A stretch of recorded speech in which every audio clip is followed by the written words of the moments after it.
మెదక్ జిల్లా రామాయంపేట మండలం తొనిగండ్ల వద్ద రైతులు రోడ్డెక్కి ధర్నాకు దిగారు.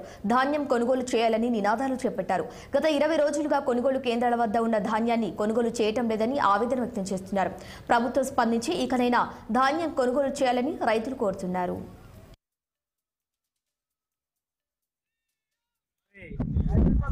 జాన్సింగాపూర్ కొనుగోలు కేంద్రంలో గత నెల రోజుల నుండి మా దగ్గర రామాయంపేట మండలంలోని జాన్సింగాపూర్ గ్రామంలో మొట్టమొదటి కోతలు కోయడం జరిగింది.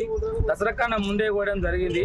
మరి అయినా ప్రభుత్వము మొండి వైఖరి విడనాడి మరి రైస్ మిల్లర్లతో మాట్లాడి లారీ యజమానులతో మాట్లాడి తొందరగా ప్రాబ్లం సాల్వ్ చేయాలని కోరుతూ ఈరోజు జాన్సింగాపూర్లో రైతులందరూ మరి నెల రోజులుగా వాళ్ళ టాపర్ల కిరాయి, మిషన్ల కిరాయి, ఇక్కడ చలికి టాపర్ల కిరాయి ఎంతో మీద పడుకుంటూ వాళ్ళు చెప్పరాని ఇబ్బందులు పడుకుంటూ మరి దుకాణం వచ్చే టైం కూడా వస్తుంది. డిసెంబర్ వస్తుంది.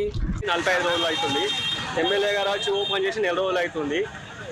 పేరుకే ఓపెన్ చేసిరు. వాటిని కొనుగోలు చేయట్లేదు, లారీలు పంపట్లేదు. గవర్నమెంట్ రైస్ మిల్లకు అలాట్మెంట్ ఇవ్వలేదు అంటారు వాళ్ళు. రైస్ మిల్ వాళ్ళు ప్రభుత్వాన్ని అడిగితేనేమో పంపిస్తామంటారు. అసలు లారీలు రావట్లేదు. ఇట్లా కొనుక్కుంటా పోతే ఇంకా 2 నెలలు అయినా వాటిని కొనుగోలు కావు.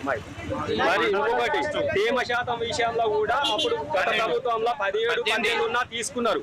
ఈ ప్రభుత్వానికి వచ్చేసరికి 13, 12 ఉండాలంటున్నారు. అది ఎక్కడి న్యాయం? రైతులను ముంచడానికి వచ్చిన ప్రభుత్వం